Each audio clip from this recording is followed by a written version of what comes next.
देवेंद्र, किती मंडळांचे आतापर्यंत थर रचून झालेले आहेत आणि आता आणखी कोण कोण येणार आहे, कुणी सेलिब्रिटी येणार आहेत का?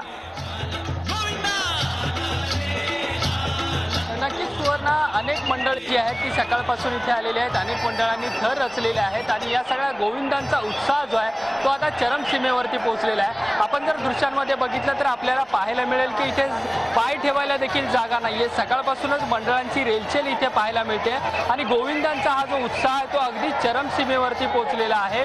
आपण काही वेळापूर्वी बघितलं की स्पेनचे जे गोविंद आहेत त्यांनी अतिशय शिस्तबद्ध पद्धतीने जे मनोरे रचले त्याला सगळ्यांनीच प्रतिसाद दिला. टाळ्यांच्या गजरात त्यांचं स्वागत केलं, त्यांचं कौतुक केलं आणि अशाच पद्धतीचा जो उत्साह जो आहे तो आपल्याला सकाळपासून पाहायला मिळतोय. स्पेनचे जे काही गोविंदा माझ्या सोबत आहेत. From last few years you people are coming here and you are performing so well.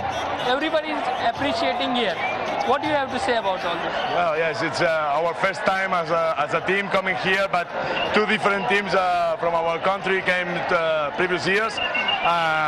This is amazing. I mean, it's very different from where we perform, but people is also passionate, enthusiastic, energetic about what we do. The Human Towers, our Human Towers, the Human Towers. I mean, it's a unique experience.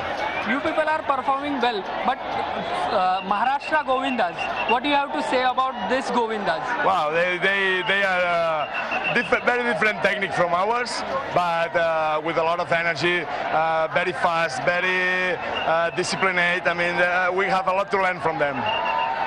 What you take back from here home? What experience?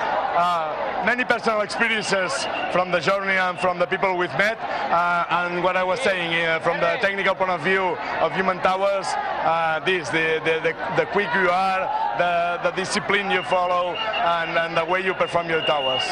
नक्कीच सुवर्ण, आपण ऐकतो की स्पेनचे Govinda perfectionist आहेत. त्यांचं एक वेगळ्या पद्धतीचं जे नियोजन आहे ते आपल्याला पाहायला मिळतं, पण त्यांना देखील इथे महाराष्ट्रामध्ये येऊन एक वेगळा त्यांच्यासाठी अनुभव असतो आणि एक आगळा वेगळा अनुभव घेऊन ते देखील इथून जातात.